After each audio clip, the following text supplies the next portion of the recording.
أعوذ بالله من الشيطان الرجيم بسم الله الرحمن الرحيم ما عندكم ينفد وما عند الله باق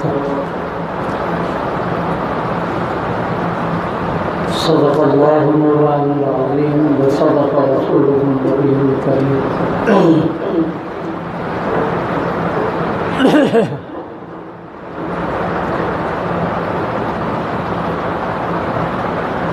محترم مکرم بزرگوں، عزیز بھائیوں اور ساتھیوں،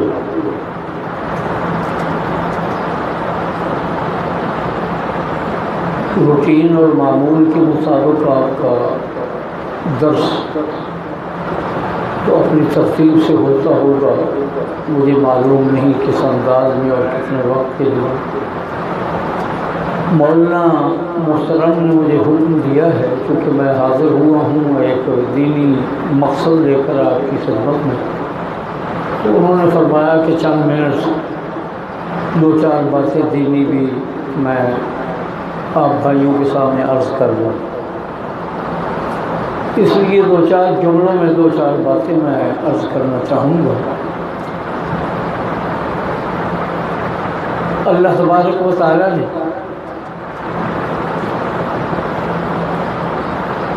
انسان کی یہ زندگی، جس زندگی کا تعلق انسان کے اس جسم کے ساتھ اور دنیا کے ساتھ ہے، یہ زندگی اللہ تبارک و تعالیٰ نے اس بندے کو دی ہے۔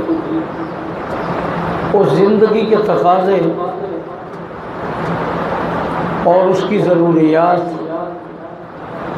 اور اس زندگی میں اس کے کچھ عوارض بیماریوں کی شکل میں، مختلف شکلوں میں، وہ بھی اس کے ساتھ لگے ہوئے ہیں اور وہ چل رہے ہیں۔ لیکن اس زندگی میں جس طرح کی بھی ضروریات اور جس طرح کی بھی عوارض ہیں، اتنے ہی اس وقت کے لیے جو محدود وقت ہے، تھوڑا وقت ہے، لیکن جس قدر بھی وہ عوارض ہیں، اللہ تبارک و تعالیٰ نے ان عوارض کو پورا کرنے کے لیے اور ان پریشانیوں کو دور کرنے کے لیے بھی اس دنیا میں ایک بہترین نظام اللہ نے پیدا فرمایا۔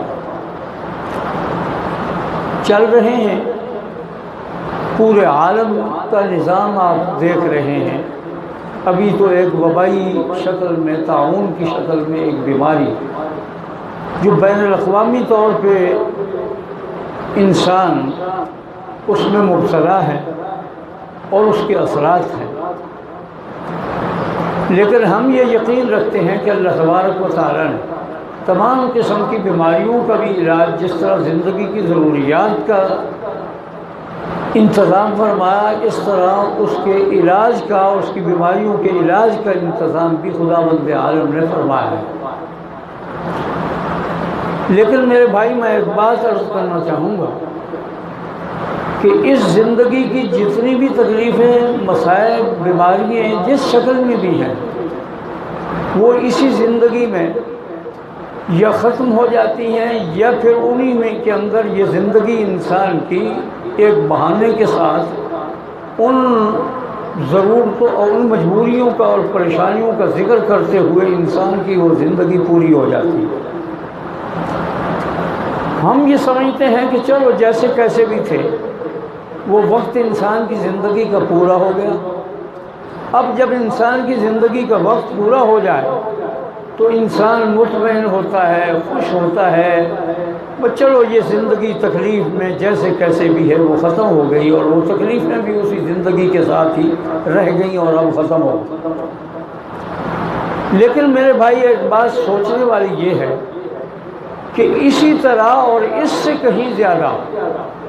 اللہ تبارک و تعالیٰ نے ایک اور جہان اور ایک اور زندگی انسان کو عطا کی ہے، جس کو کہتے ہیں روحانی زندگی۔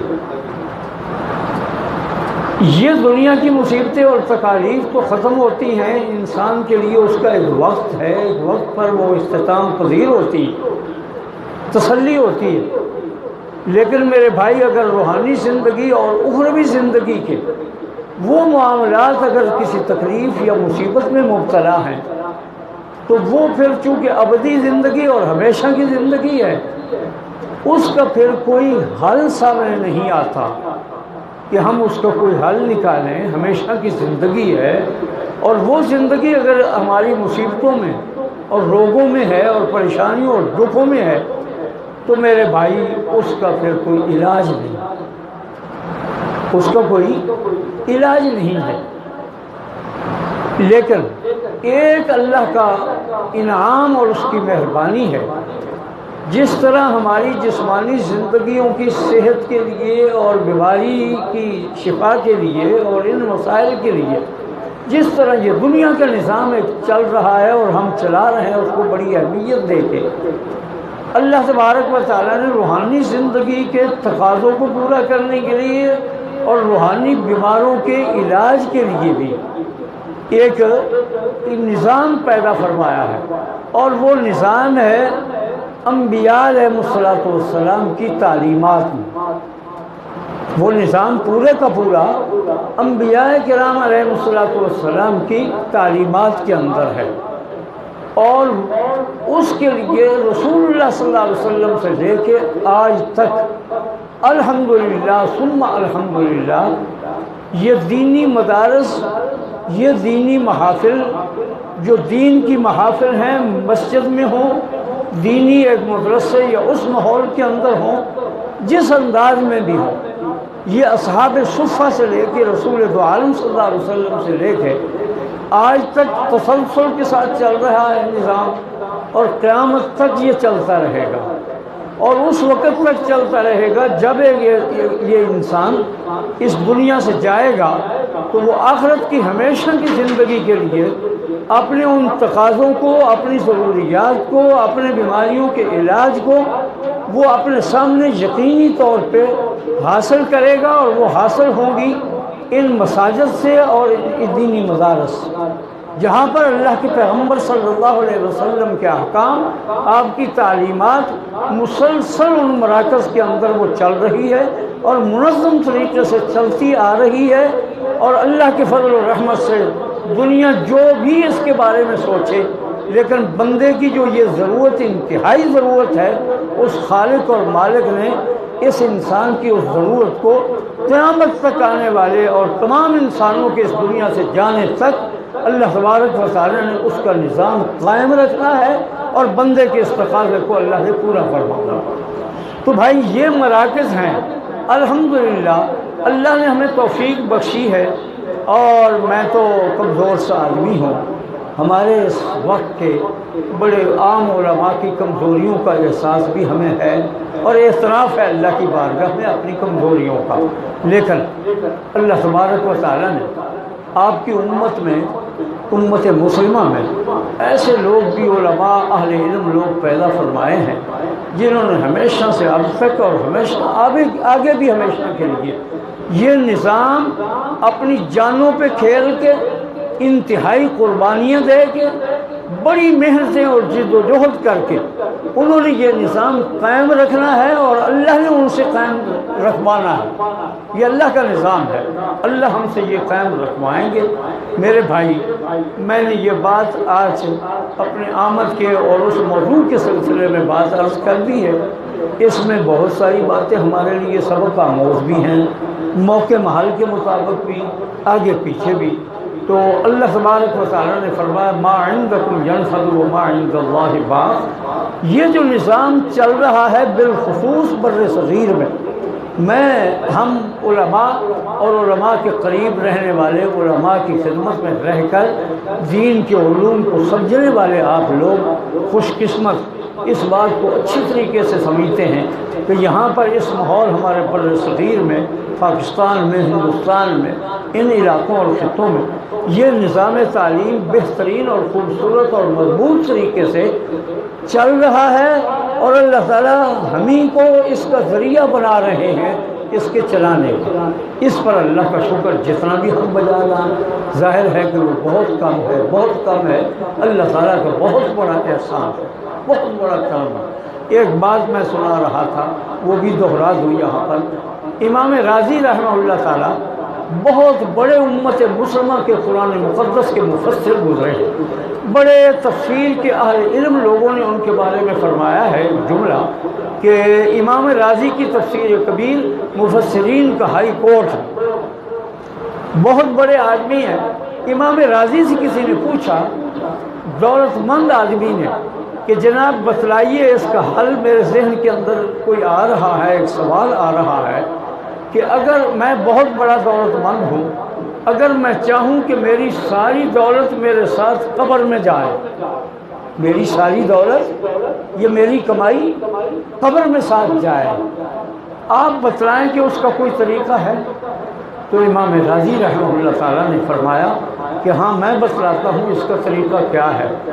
ساری دولت کو راہ خدا میں خرچ کر دو، ضمانت اس بات کی ہے کہ یہ ساری دولت قبر میں آپ کے ساتھ جائے۔ تو بھائی اللہ کے پیغمبر نے ہمیں تمام تقاضوں اور ضروریات کو پورا کرنے کے لیے بھی فرمایا ہے، اور ہم ساری دولت کو خرچ کر کے اپنے اہل و عیال کو بھکھیاری بنا دیں، اس سے بھی اللہ کے نبی نے منع فرمایا ہے سختی کے ساتھ۔ وہ تقاضے بھی ہم نے پورے کرنے ہیں، اپنی اولاد، اپنی زندگی کی ضروریات، لیکن اس کے ساتھ ساتھ یہ جو مدارس کا اس وقت نظام اور اس وبائی مرض کی وجہ سے انتہائی متاثر ہے۔ میں مسجد میں بیٹھا ہوں مصلی پر، اور جس جگہ بیٹھا ہوں جس کیفیت کے ساتھ، اور آپ کو مجھ سے زیادہ معلومات ہوں گی، میں بھی اپنی معلومات اور جو مجھ سے میرے ساتھ بیت رہی ہے اس روشنی میں عرض کروں کہ اس وبائی مرض یا جو حالات بین الاقوامی بنائے جا رہے ہیں اب بھی اور اس سے پہلے بھی، ان حالات کے سامنے ہم ابھی سینہ تان کے ڈٹے ہوئے ہیں، لیکن بشری تقاضے ہیں، انسان ہے، یہ اس کے اثرات جو ہے نا، یہ ساری کوششوں اور سازشوں کے اثرات یہ مدارس پر پڑے ہوئے ہیں بڑی شدت کے ساتھ۔ میں خود میرے ساتھ بیت رہی ہے یہ ساری بات، اسی طرح سارے علماء کے ساتھ، جنہوں نے کام کرنا ہے وسعت کے ساتھ، فراغ طریقے سے، جنہوں نے کام کرنا ہے ان کی وہ سارے تقاضے اور ضروریات بھی اسی وسعت کے ساتھ ان کے سامنے، ان کے وہ پورے ہوں گے تو یہ نظام چلے۔ اس طرح اسباب کی دنیا کے جو وسائل ہیں وہ ضروری ہیں، وہاں پر وہ میسر ہوں اور وہ طریقہ چلے اس طریقے سے۔ اسی سلسلے میں عرض اور گزارش ہے کہ میں خاص تعلق والی جگہ پر، عام جگہ پر ابھی صحت بھی ساتھ نہیں دیتی اور وقت بھی نہیں ہوتا، میں آپ سے عرض کروں اللہ تعالیٰ آپ کا ماحول ماشاءاللہ قرآن والا ماحول ہے، اللہ کا فضل ہے۔ پہلے تاریخ سے میں بیماری کے باوجود 10:15 بجے تک تراویح اور 11:15 بجے تک 1 گھنٹہ میں اس تراویح میں قرآن پاک پڑھا ہوا اپنے شیوخ کے طریقے پر بیان کرتا ہوں، چاہے نمازی کم ہوں زیادہ ہوں، جیسے بھی جوانی سے یہ عادت پڑی ہوئی ہے اور خداوند عالم نے بڑی خوبصورت یہ عادت ڈالی۔ تو میں اس طرح وہاں سے نکلنا ہی بڑا دشوار تھا، لیکن جو ساتھی دوست احباب اس مد کے اندر اعلیٰ طریقے میں علوم نبوت کی اشاعت و ترویج میں جو اپنا مال تھوڑا سا حصہ ڈالتے ہیں، ان کی خدمت میں میں حاضر ہوتا ہوں۔ آپ حضرات بھی، میں بالکل ایک اپنا ماحول سمجھتے ہوئے بڑی بے تکلفی سے آپ کو بھی یہ عرض کروں گا، درخواست کروں گا۔ مولانا نے تو اشارہ فرمایا اور بڑی جامع سی بات انہوں نے مختصر فرما دی ہے، مجھے انہوں نے حکم دیا کہ چند منٹ کچھ باتیں ہو جائیں، وہ ان کا جو انہوں نے مجھے ٹائم دیا، میں یقینی طور پر سمجھتا ہوں کہ وہ ٹائم 5 منٹ کا اگر لفظ کہیں تو 5 منٹ میں تو 1-2 جملے بھی نہیں کہے جا سکتے، تو اشارہ تو ہوتا ہے تو کچھ بات تو ہوگی، 5 کے 10 منٹ لگ جائیں، 12 منٹ لگ جائیں، تو میں نے کچھ باتیں آپ کے سامنے ملی جلی ضروریات کے مطابق ایک دعوت بھی دی ہے آپ کو، اور اپنی زندگی کا ایک نمونہ اور وہ بھی آپ کے سامنے اپنے ناقص الفاظ میں رکھا ہے۔ میں آپ سے درخواست کروں گا، گزارش کروں گا، امید رکھوں گا کہ آپ اپنی نیک اور اچھی کمائی سے ایک بہترین اور اچھے مصرف کے اندر آپ ضرور وافر حصہ ڈال دیں۔ میں آپ کی خدمت میں حاضر ہوا ہوں، اور میری ضمانت یہ ہے اور میری ذمہ داری یہ ہے کہ آپ کے وہ پیسے، آپ کا وہ ذریعہ آمدن اس کو اچھے اور خوبصورت اور بہترین مصرف میں میں خرچ کروں۔ الحمدللہ ایک ادارے کے حوالے سے ایک بات عرض کر دوں کہ میں نے ابھی جو وفاق المدارس کا رزلٹ آیا ہے سالانہ، حالانکہ ہم نے بڑا افراتفری کے اندر یہ تعلیمی سال پورا کیا ہے، علماء جانتے ہیں اور علماء کے ساتھ بیٹھنے والے ساتھی اس ماحول سے وابستہ وہ جانتے ہیں، بڑی مشکل سے اس کو پورا کیا، پھر بھی اللہ کا شکر ہے کہ میں نے 20 مدارس کا رزلٹ نیٹ پر یہ وہ سنا اور دیکھا ہے، تو 20 مدارس جن کا میں دیکھ سکا ہوں اس تھوڑے سے وقت میں، چند دنوں میں، ان میں الحمدللہ ثم الحمدللہ آپ کے اس ادارے جس کا میں نوکر اور خادم ہوں، جامعہ اسلامیہ کا رزلٹ ان 20 مدارس میں سب سے قیمتی اور سب سے اچھا آیا۔ اس پر اللہ تعالیٰ کا شکر ہے، اور لئن شکرتم لازیدنکم، تو میں بھائی ان چند معروضات کے ساتھ اپنی بات کو ختم کروں گا اور آپ سے درخواست کروں گا اللہ تبارک و تعالیٰ سے دعا فرمائیں کہ خداوند عالم اس طاعون کی شکل میں جو وبائی مرض پوری دنیا میں پھیلا ہے، جس حد تک بھی، جس انداز میں بھی، اللہ تعالیٰ اس مصیبت سے تمام دنیا کو بچائے۔ اور ہماری دعا تو ہے کہ اللہ کے انسان جو ہیں نا، مسلمان ہیں غیر مسلم ہیں، سبھی اس مصیبت سے بچے رہیں، اللہ تعالیٰ سب کو بچائے۔ اسی طرح یہ رمضان کی بابرکت گھڑیے ہیں، ان کے یہ ٹوٹے پھوٹے ہمارے اعمال اپنی بارگاہ میں اللہ قبول فرما لے۔ ہمارے لیے یہ مغفرت کا عشرہ چل رہا ہے، اللہ ہمارے گناہوں کو معاف فرما دے، بخشش فرما دے۔ الحمدللہ رب العالمین۔